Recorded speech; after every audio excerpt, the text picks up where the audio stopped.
Tentara Nazi sedang memeriksa rumah itu.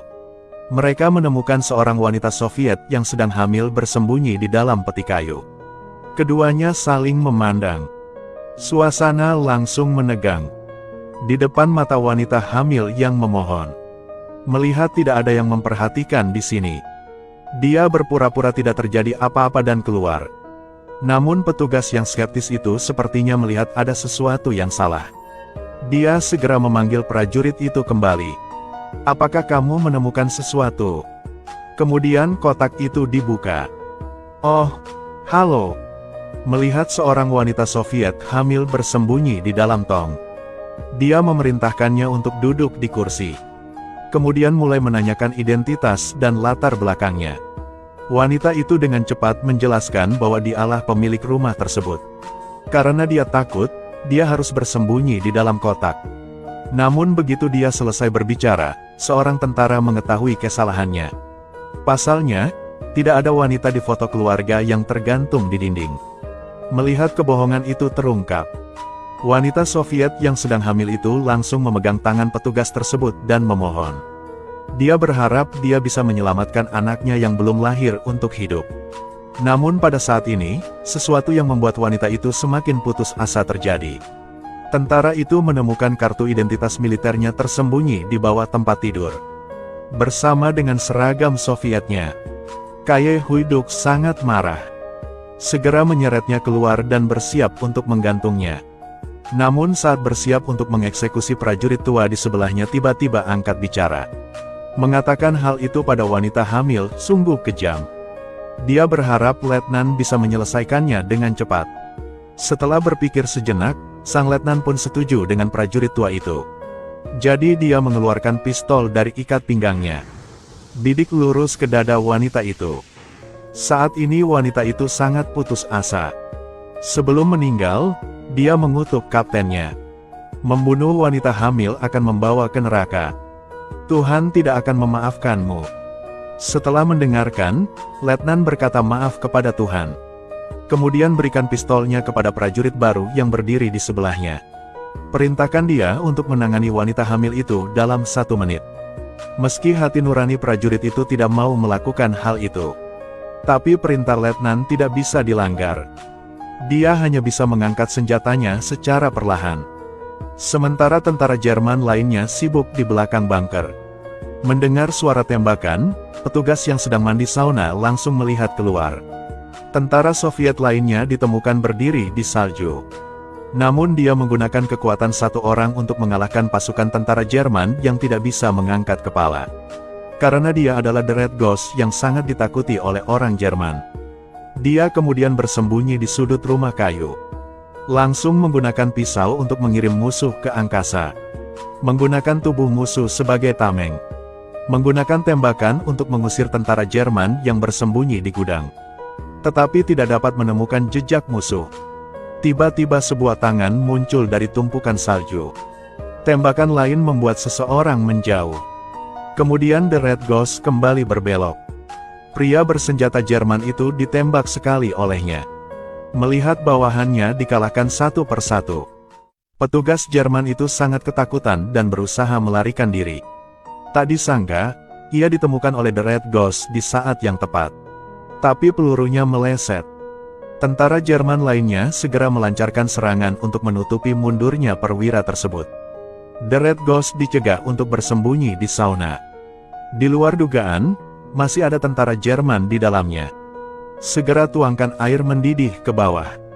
Lalu bergegas keluar kamar. Tetapi menemukan tentara Soviet lainnya bersembunyi di sudut gelap. Dia panik dan segera lari. Namun kakinya tersangkut sesuatu, ia terjatuh, kepalanya terbentur tiang kayu dan pingsan. Saat ini, hanya 1 tentara dan 1 perwira Jerman yang masih hidup. Petugas tersebut menyuruh tentara tersebut untuk melemparkan senapan kepadanya. Tetapi saat ini prajurit itu ketakutan setengah mati. Jarak 3 meter tidak bisa dilempar. Melihat bawahannya begitu tidak berguna, perwira Jerman itu mengertakkan gigi gerahamnya. Untungnya, dia menggunakan bayonet untuk mengambil pistolnya. Namun ketika dia bersiap untuk menembak The Red Ghost, Dia melihat bawahan yang tersisa juga dibawa keluar dari bullpen oleh tentara Soviet. Di bawah serangan The Red Ghost dan tentara Soviet, satu-satunya prajurit yang tersisa ditembak sebagai sarang lebah. Kemudian pasukan Soviet mendekati ruangan tempat perwira Jerman itu bersembunyi. Baru saja melihat lubang besar di dinding. Tetap biarkan orang Jerman itu kabur.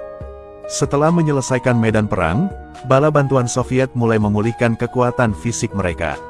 Petugas yang melarikan diri saat ini mengenakan gaun bermotif bunga ala Soviet dan melarikan diri. Ia segera memimpin tentara Jerman ke kota untuk membalas dendam. Mereka melepaskan mortirnya dan membidik rumah kayu itu. Di bawah tembakan artileri berat. Hanya dalam beberapa detik, ruangan kayu yang awalnya hangat itu hancur berkeping-keping. Setelah pemboman, Jerman mulai menyerang. Tetapi mereka tidak tahu bahwa The Red Ghost tidak jauh dari sana, mempersiapkan segalanya. Tunggu dengan tenang sampai mereka merangkak ke dalam perangkap. Setelah itu, mereka masih bisa mendengar suara pasukan Soviet di dalam ruangan. Perwira Jerman segera memerintahkan pemboman lagi. Namun begitu dia memberi perintah, tiba-tiba sebuah granat muncul di belakang mereka.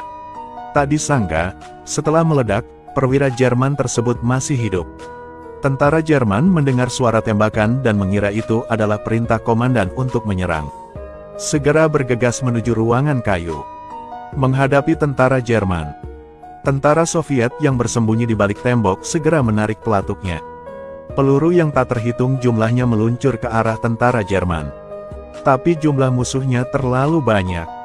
Sayangnya, tentara Soviet itu terkena peluru di bahunya. Namun kini tentara Jerman telah tiba di depan mereka. Prajurit yang mendengar suara itu berbalik dan ditembak sekali di bagian dada oleh seorang tentara Jerman. Tentara Soviet yang beruntung hanya bisa diam-diam bersembunyi di dalam ruangan untuk mengamati situasi.